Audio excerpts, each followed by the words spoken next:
So our main motto is to cover all the areas of the plant. First we do a detailed drawing of the plant. In this drawing we have the camera marking points as per the discussion with the management of the company. So you can come in and have a look at the plant.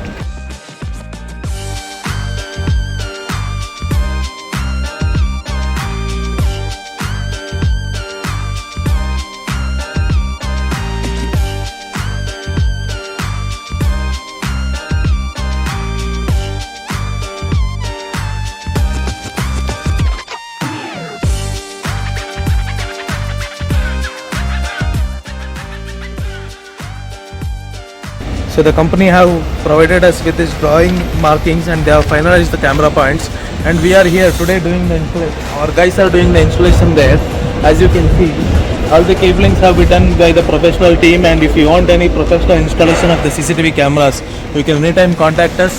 And if you have any requirements for any other things like home automation, access control, Wi-Fi networking solutions, you can anyway contact us for all professional users.